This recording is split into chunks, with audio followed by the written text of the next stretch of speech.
즉각 효력이 발생하지 않도록 하시는가? 나도 그런 생각을 한 적이 여러 번 있다.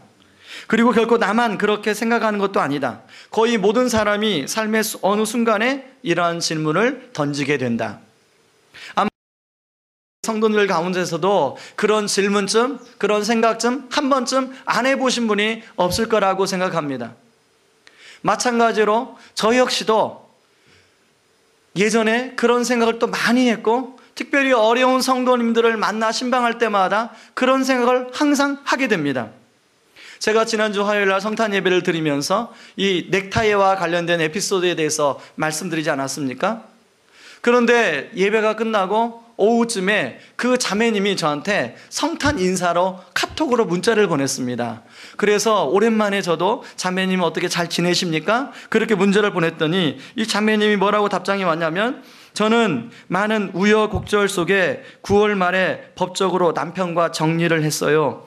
고난 가운데 예수님의 옷자락을 붙들고 있었기에 그 가운데서도 감사가 많은 한 해였습니다. 저는 이 자매님을 잘 몰라요. 그렇기 때문에 자매님 상황에 어떤 상황이 있는지 잘 모르겠습니다. 그러나 어떻든 간에 이 문자만 보면 자매님 안에 이 우여곡절이라는 단어 안에 얼마나 많은 아픔의 시절이 올 한 해 이 자매님 안에 있었겠는가 생각이 들었습니다. 그런가 하면요, 제가 메일을 열었는데 타직에서 선교하시는, 우리가 돕고 있는, 또 우리 교회도 와서 선교 보고해 주신 선교사님입니다. 이 선교사님이 저는 타직에 있는 줄 알았더니 한국에 들어와 계시는 거예요. 한국에 들어오셔서 왜 들어오셨냐 보니까 그 선교사님이 자녀가 셋인데 둘째 딸이 지금 우리 한국 나이로 말하면 고등학교 2학년쯤 됩니다. 이 둘째 딸이 갑상선 제거 수술을 지금 받아서 서울대병원에 입원해 있고 지금 아마 회복 중에 있는 것 같습니다. 그 메일이 온 거예요. 이 선교사님은요, 제가 처음 사역지 교회에서 청년부를 맡을 때 청년부 부장 집사님이셨어요.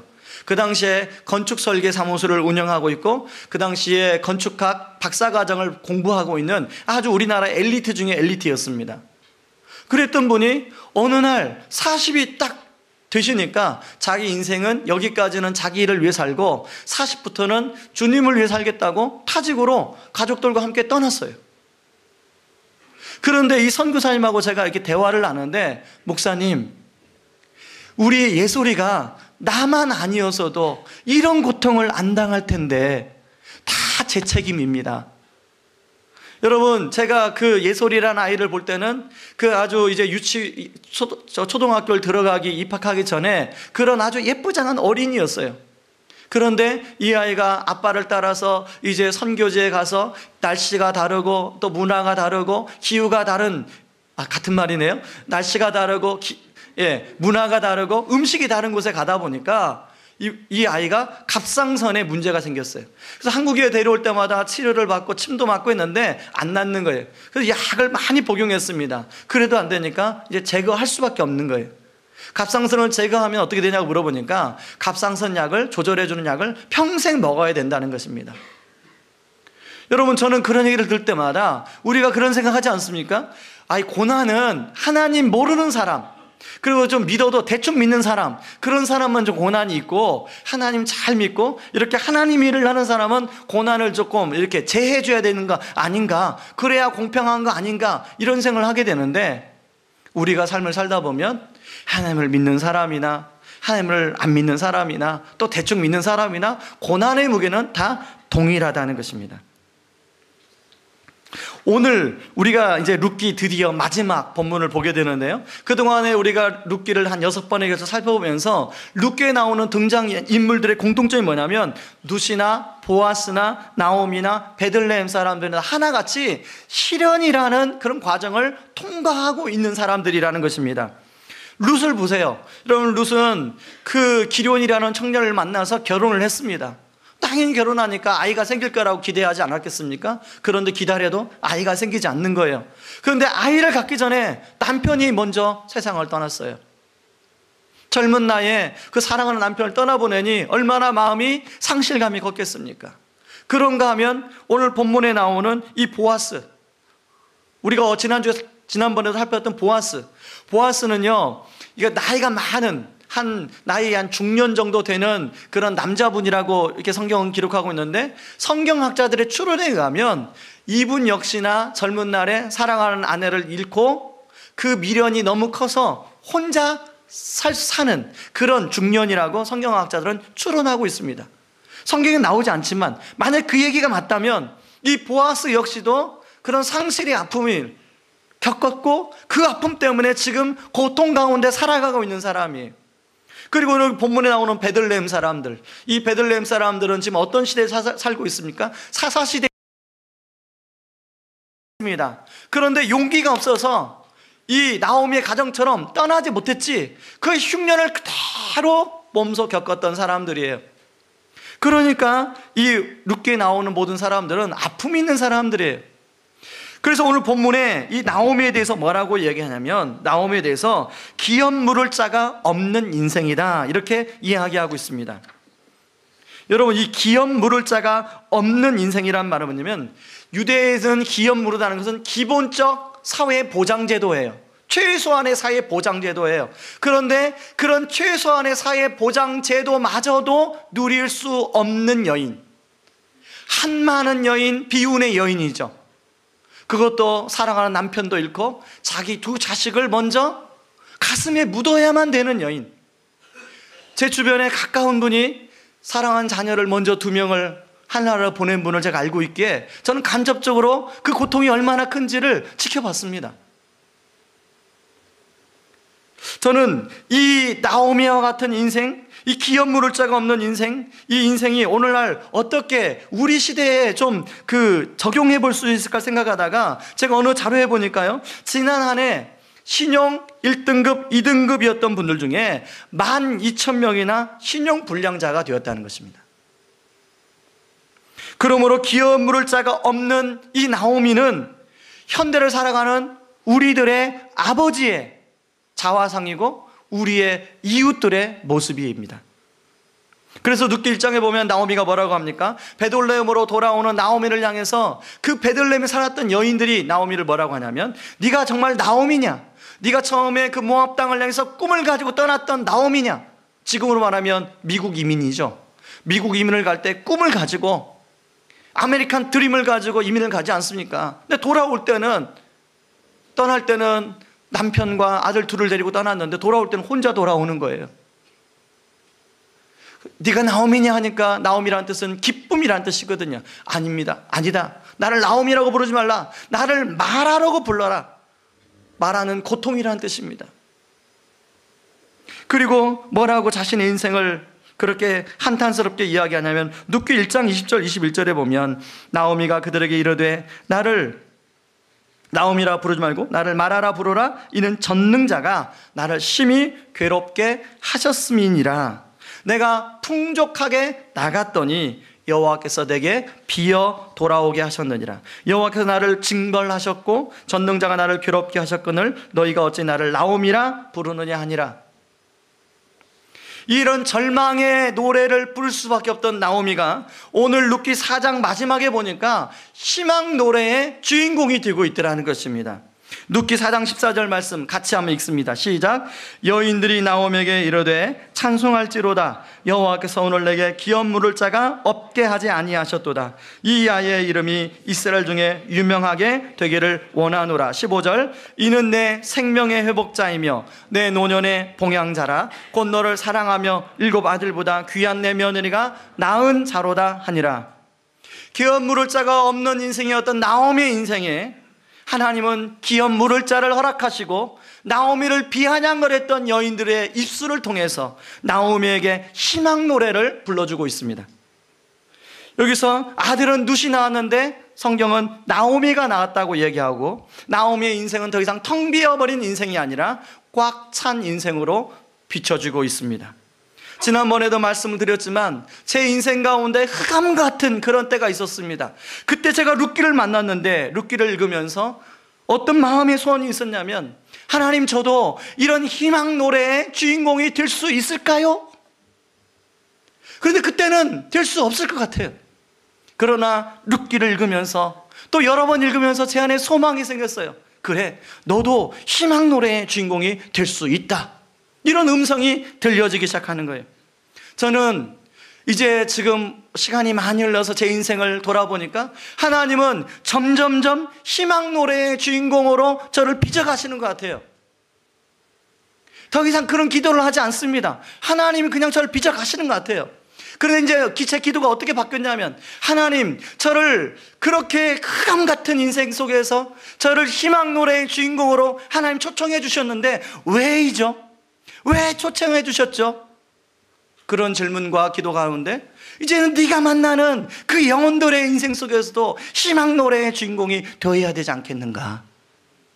저는 그런 측면에서 저는 소원이 있다면 하나님이 제 남은 생애를 통해서 저를 통하여 많은 영혼들이 이 희망 노래의 주인공이 될 수 있기를 주님의 이름으로 축원합니다.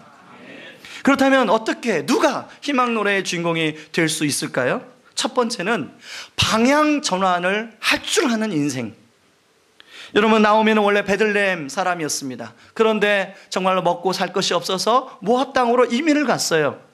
이민을 가서 잘 살아보려고 애를 써봤지만 뜻대로 그게 되지 않아서 남편도 죽고 또 두 아들이 먼저 죽는 아픔을 겪었습니다. 그런데 나오미가 거기서 주저앉지 않고 더 이상 안 되겠다, 내 인생의 방향 전환을 해야겠다 하고 룻기 1장 6절 7절에서 이야기하고 있습니다. 제가 한번 읽어보겠습니다. 그 여인이 모압 지방에서 여호와께서 자기 백성을 돌보시사 그들에게 양식을 주셨다 함을 듣고 이에 두 며느리와 함께 일어나 모압 지방에서 돌아오려 하여 있던 곳에서 나오고 두 며느리도 그와 함께하여 유다 땅으로 돌아오려고 길을 가다가, 나오미는 하나님께서 자기 백성을 돌보셨다는 이야기를 듣습니다. 듣고 나서 가만히 있지 않았어요. 듣고 나오미는 이제 방향 전환을 해서 돌아오고, 그 다음에 그 모압 땅에서 나오고, 오늘 성경은 나오미의 그런 방향 전환을 몇 가지 동사로 그것을 보여주고 있습니다. 나오미가 무엇인가 결심하고 행동으로 옮겼다는 것을 우리는 알 수 있어요. 나오미는 자신의 인생이 이대로는 되지 않는다는 걸 깨닫고, 그래서 인생 방향을 다시 전환해서 룻기 4장에 나오는 희망 노래의 주인공이 될 수가 있었습니다. 저는 그런 생각을 해봤습니다. 만약 나오미가 계속 모압 땅에 살고 있었다면 나오미는 그저 그런 사람으로 살다가 돌아가지 않으셨을까? 여러분, 오늘 본문에 나온 룻기도 마찬가지, 룻도 마찬가지입니다. 룻도요, 원래 모압에 사는 여인이었어요. 그런데 룻이 어머니를 따라서 인생의 방향을 전환했습니다. 룻기 1장 16절에 룻이, 같이 읽습니다. 룻이 이르되 내게 어머니를 떠나며 어머니를 따르지 말고 돌아가라, 강권하지 마옵소서. 어머니께서 가시는 곳에 나도 가고 어머니께서 머무시는 곳에 나도 머물겠나이다. 어머니의 백성이 나의 백성이 되고 어머니의 하나님이 나의 하나님이 되시리니. 바로 룻은 어머니의 하나님을 따라서 인생의 방향을 전환해서 바로 돌아온 결과 보아스를 만났고 또 거기에서 오벳을 낳는 그런 영광을 누리게 되었다는 것입니다. 오늘 본문에는요, 또 하나의 비운의 여인이 나와요. 룻기 4장 12절에 보면 베레스의 어머니 다말이 나옵니다. 다말. 이 다말은 창세기 38장에 나오는 여인이에요. 창세기 37장부터 50장까지는 요셉 이야기로 되어 있습니다. 그런데 성경 읽다 보면 갑자기 뜬금없는 이야기가 창세기 38장에 등장하는데 유다와 다말 이야기가 등장해요. 원래 다말은 유다의 며느리입니다. 유다에게는 세 아들이 있었어요. 그리고 다말은 첫 번째 며느리입니다. 그런데 이 다말이 첫 번째 아들과 결혼을 했는데 이 첫 번째 아들이 먼저 죽게 돼요. 그러다 보니까 유대의 기업 부르는 법에 의해서 둘째 아들이 이 다말과 결혼해서 아들을 낳아 주어야 돼요. 그런데 이 둘째 아들 오난이 형수만 모욕하고 아들은 낳아주지 않아서 하나님께 징벌을 받습니다. 그래서 둘째 아들도 죽게 돼요. 그러니까 유다의 시아버지 유다 입장에서 자기가 세 아들이 있는데 이 며느리 때문에 두 아들이 죽게 되잖아요. 그러니까 셋째 아들을 주고 싶지가 않은 거예요. 그래서 셋째 아들이 장성해도 더 이상 다말과 결혼을 시키지 않습니다. 여러분 유다 입장이면 그러지 않겠습니까? 이 며느리랑 이 며느리 때문에 괜히 내 생생한 아들 두 아들 죽었는데 셋째까지 죽으면 어떻게 하나? 그래서 이 다말이 기업은 물러야겠고 어떻게 하면 시아버지의 마음은 돌이키지 않고, 그러다 보니까 꾀를 씁니다. 몸 파는 여인으로 위장을 하고 유다가 왔을 때 유다의 악의를 갖게 되는 것입니다. 그런데 사실 오늘날의 관점으로 보면 굉장히 이건 근친상간이에요. 이건 말도 안 되는 얘기예요. 그런데 성경은 누가 옳았다고 얘기하냐면 이 다말이 옳았다라고 인정해주고 있습니다. 그 당시의 문화와 그 당시의 관습과 그 당시의 그 전통으로 보면 이 다말이 더 옳은 거예요. 그리고 그 유다와 다말에서 나온 아이가 베레스와 셀인데 이 베레스를 예수 그리스도의 계보에 하나님이 올려놓고 있더라는 것입니다. 여러분, 다말은 이방 여인이었어요. 다말은 그 이방 여인이었는데 이 다말이 하나님의 법, 그 기업 모르는 법을 자기가 이 집에 시집 왔기 때문에 내가 이걸 지켜야 된다는 것 때문에 다말은 자기의 자존심을 버리고 그걸 선택했습니다. 그랬더니 하나님이 다말을 통해서 예수 그리스도의 계보에 들어가는 여인으로 삼아주셨다는 것입니다. 여러분, 뿐만 아닙니다. 오늘 본문에 나오는 나합 역시 여리고에 사는 몸 파는 여인이었습니다. 그런데 그 몸 파는 여인으로서 살다가 보니 사람들이 와서 이스라엘 백성들의 이야기를 들려주기 시작합니다. 이스라엘 백성들의 하나님에 대한 얘기를 듣습니다. 나합이 마음을 먹었어요. 뭐라고 먹었냐면 여호수아 2장 11절, 우리가 듣자 곧 마음이 녹았고 너희로 말미암아 사람이 정신을 잃었나니 너희의 하나님 여호와는 위로는 하늘에서도 아래로는 땅에서도 하나님이시니라 라고 고백을 하고 내가 이 하나님께 인생을 걸어봐야겠다라고 생각합니다. 그리고 자기 인생을 올인해요. 그 결과 어떻게 되었습니까? 자기도 살고 자기 가족도 살게 되고. 하나님은 이걸 통해서 우리가 알 수 있는 것은 이 세상은 신분, 이 세상은 학벌로 사람을 구분합니다. 그러나 하나님은 그런 걸 떠나서 신분 여하, 학벌 여하를 떠나서 허물 많고 상처 많은 사람들일지라도 분명한 하나님께 인생을 방향 전환하는 사람은 하나님이 붙들어서 사용하신다는 것입니다. 하나님은 지금도 이렇게 하나님께 인생을 올인하는 사람을 눈여겨 찾고 계세요. 그런데 우리는 어떤 경향이 있냐면 여전히 세상과 하나님 사이에서 머뭇머뭇거리는 성향들이 있습니다.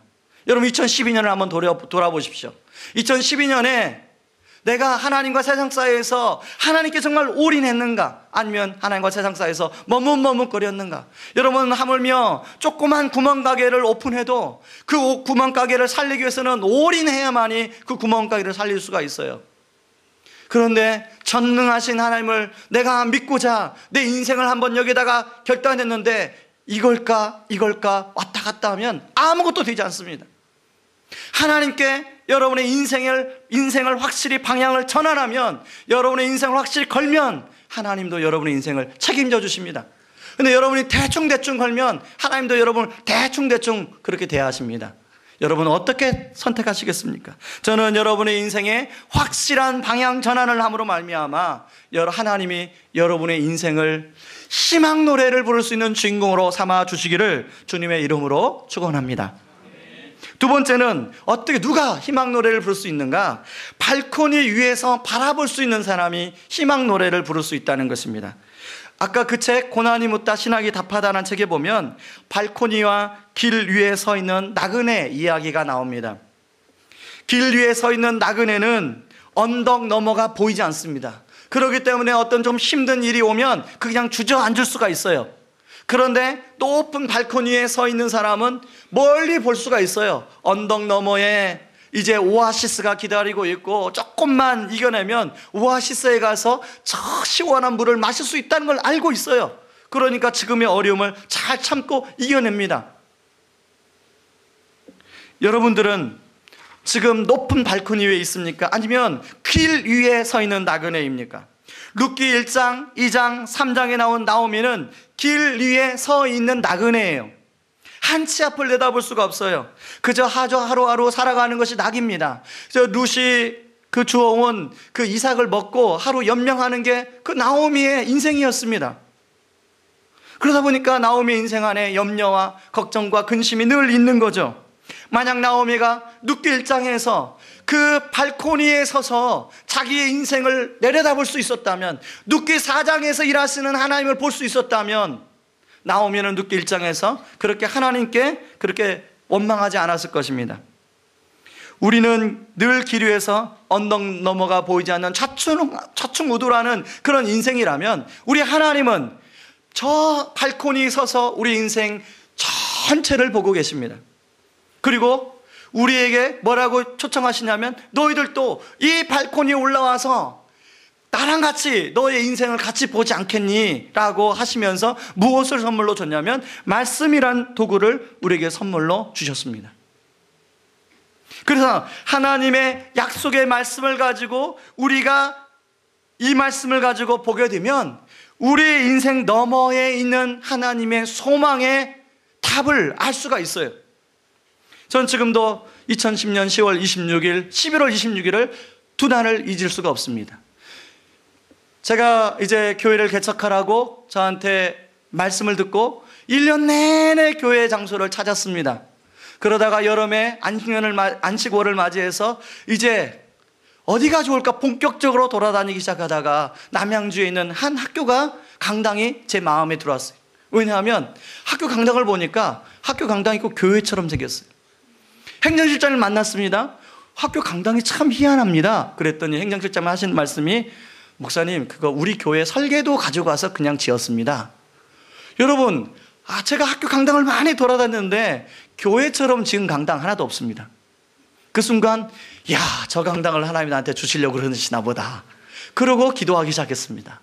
그리고 실장님도 긍정적으로 이야기하고, 그런 가운데 이제 한 달을 기다리고 두 달을 기다렸습니다. 그리고 10월 26일 날 전화를 받았는데 이사장님이 허락하지 않으셨다는 거예요.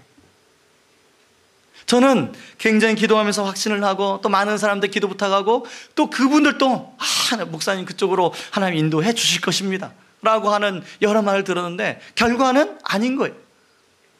그럴 때 겉으로는 표현 안 하지만 제 마음은 얼마나 낙심이 됐는지 몰라요.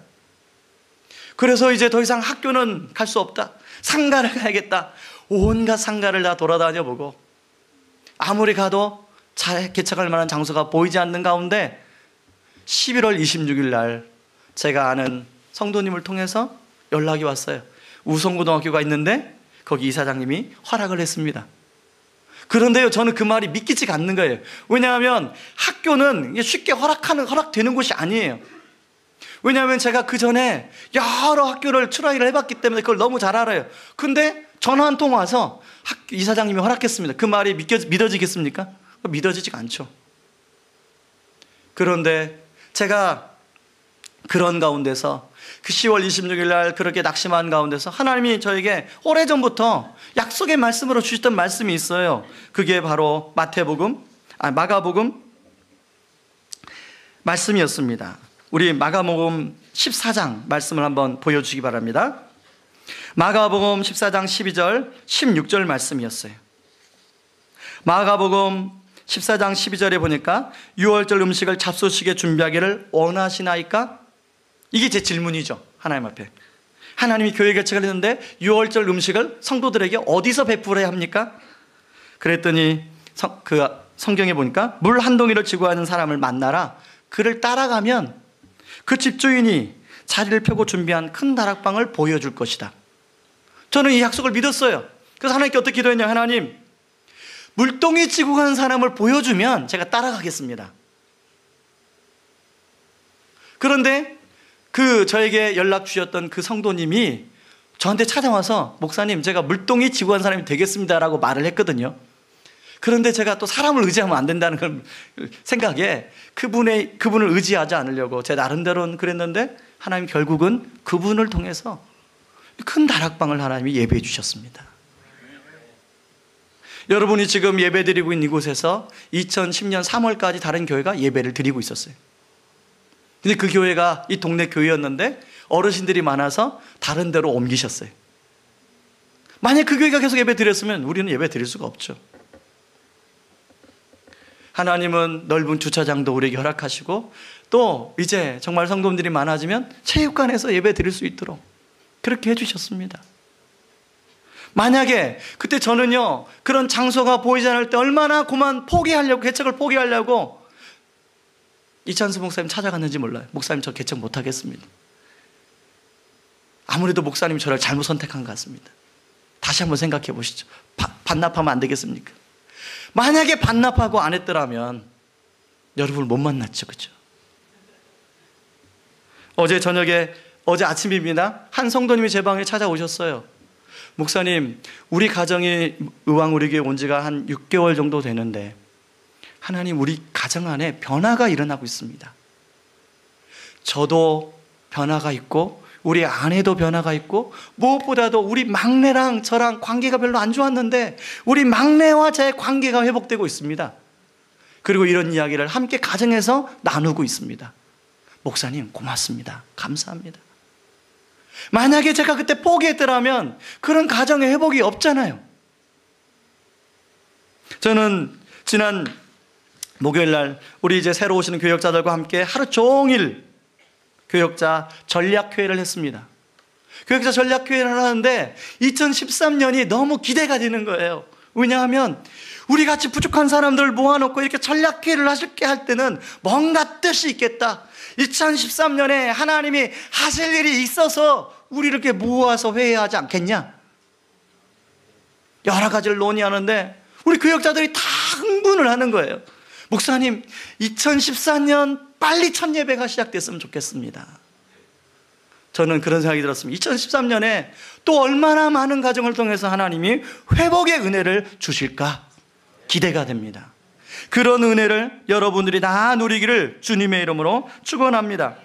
세 번째, 누가 희망의 노래의 주인공이 될 수 있냐면 같이 그 길을 걸어가는 사람이 될 수 있다는 것입니다. 여러분, 나오미가 모압에서 베들레헴에 돌아올 때 하나님께 하는 원망을 보면 뭐라고 합니까? 룻기 1장 20절 21절에 보니까 내가 풍족하게 나갔더니 여호와께서 내게 비어 돌아오게 하셨느니라. 여호와께서 나를 징벌하셨고 전능자가 나를 괴롭게 하셨거늘 너희가 어찌 나를 나오미라 부르느냐 하니라. 이 나오미 입장에서 하나님 앞에 마음이 상했어요. 사실 우리가 신앙생활 하다 보면 이렇게 하나님 앞에 마음 상한 걸 표현할 때가 많이 있지 않습니까?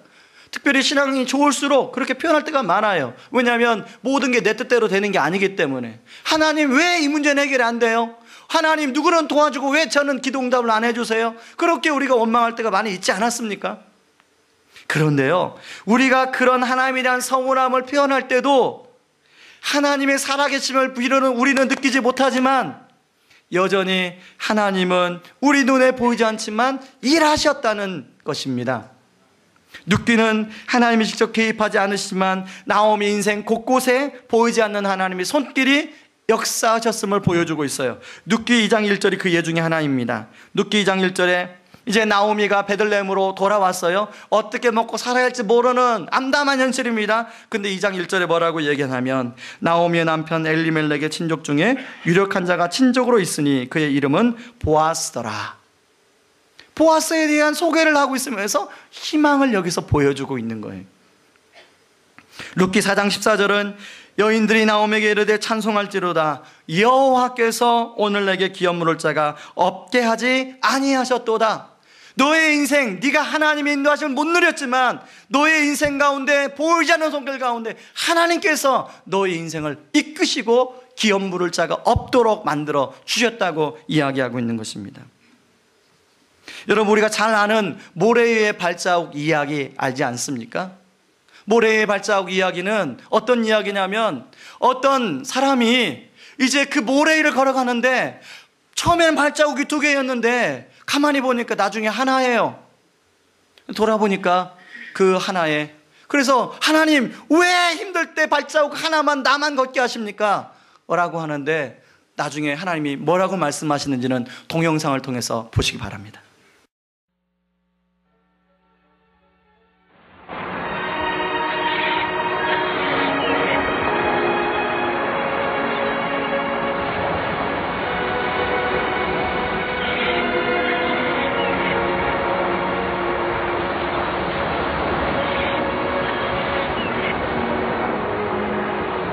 난 가끔 아이와 함께 이 바닷가에 오곤 한다.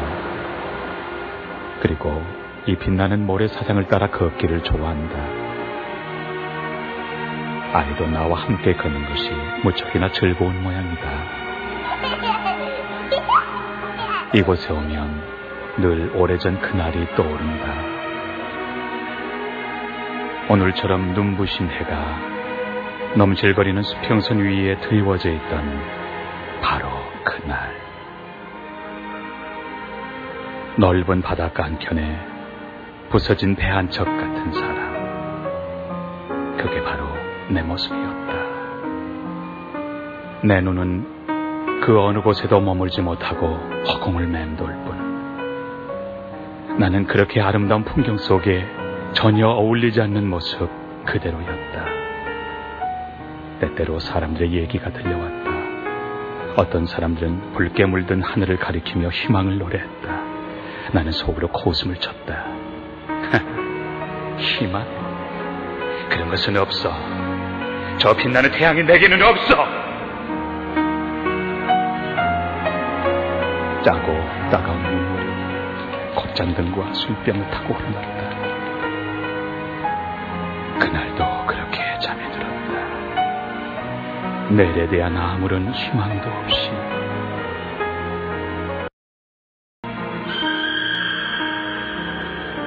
그러나 내게 놀라운 일이 일어났다. 깊은 잠에 빠진 나는 그분을 만난 것이다. 하늘을 가로질러 빛이 닿은 그 바닷가 모래 위에 두 사람의 발자국이 보였다. 하나는 나의 것이 분명했고 다른 하나는 틀림없는 그분의 것이었다.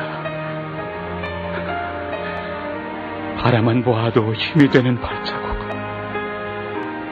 마지막 발자국이 멈춘 곳에서 나는 뒤를 돌아보았다. 이럴 수가. 모래 위에는 한 쌍의 발자국만이 남아있는 것이 아닌가. 나는 혼자라는 외로움과 견딜 수 없는 두려움에 떨며 그렇게 울기 시작했다. 그때 뒤에 나를 부러가던 사람들은 죽일 듯 달려들었다. 그리고 울고 있는 가족들. 형편없이 초라해진 내 자신의 모습을 발견하게 되었다. 순간 나는 옆에 그분이 계시지 않았다는 생각에 원망하며 소리를 질렀다. 주님! 당신은 저와 함께 하신다고 약속하시고 왜 나와 함께 하시지 않으셨습니까? 왜 저를 떠나가셨어요? 나는 이 세상의 모든 절망을 짊어진 듯했다. 그러나 그때 부드러운 그분의 음성이 들려왔다. 나의 귀하고 소중한 아이야. 나는 너를 사랑하였고 조금도 너를 떠나지 않았다. 너의 시련의 때, 고통의 때에도 내가 한 사람의 발자국밖에 볼 수 없었으니 내가 너무 힘들어했기 때문에 내가 너를 등에 업고 걸었기 때문이다.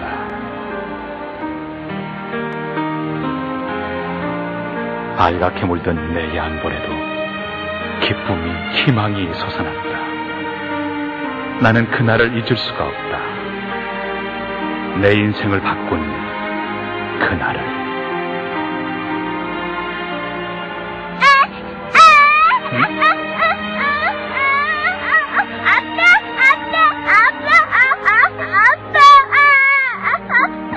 응?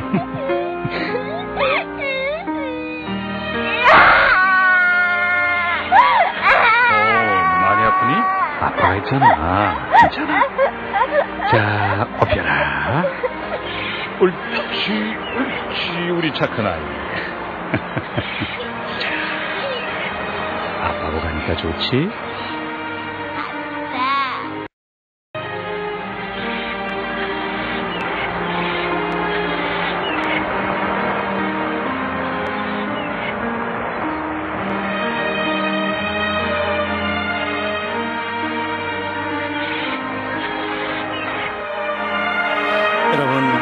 마지막에 나오는 아빠 위에 업혀가는 아이, 그 아이가 우리의 모습 아닙니까? 개가 발에 물려서 고통스러워한 우리의 모습. 우리의 삶의 여러 가지 문제 앞에 고통스럽게 부르짖는 우리의 모습이 아닌가요? 근데 우리 하나님은 뭐라고 말씀하시냐면, 애야, 내가 너를 업고 걸어가마. 여러분, 우리 하나님은 발코니에 서서 바라보시고 이래라 저래라 그런 분만 아니세요. 우리 하나님은 그 발코니에서 내려오셔서 우리와 함께 그 길을 걸어가시는 하나님입니다. 요즘에 혜민 스님이 뜨고 있어요. 혜민 스님의 책을 보면 성경을 보는 것 같아요. 그렇게 말하는 사람이 있더라고요. 그러나 혜민 스님이 알지 못하는 것은, 혜민 스님이 믿는 다른 여러 종교는 발코니 위에서만 바라보는 신이에요. 그러나 우리 하나님은 그 자기 사랑하는 아들을 위해서 발코니에서 내려오셔서 신이 십자가를 지시고 우리를 위해서 죽고, 그리고 그 모든 것을 더불어 함께 하시겠다고 하신 하나님이 우리 하나님인 줄 믿습니다. 그 하나님이 우리들과 함께 걸어가자는 거예요. 그럼 우리는 그 하나님과 그 걸음을 함께 걸어가기만 하면 됩니다. 저는요, 그 교회를 개척하기 전에 좋아했던 찬양이 있었는데요, 개척하면서 제가 좋아하는 찬송이 바뀌었습니다. 제가 좋아하는 찬송이 주와 함께 길 가는 것으로 바뀌었어요. 이제 교회를 개척하면 저는 어떤 생각이 있었냐면, 이제 교회적으로 선포하면 적어도 많은 성도님들이 함께 분리개척이니까 따라올 것이다. 그럼 같이 개척하면 된다. 그렇게 생각했습니다. 뚜껑을 열었더니 한 가정, 딱 한 가정 따라오는 거예요. 저 지하에, 지금도 기억이 납니다. 지하에서 기도 모임을 하는데 때로는 아무도 안 와요. 우리 김용호 전사랑 저랑 딱 단둘이서 기도 모임 한 적도 있었어요.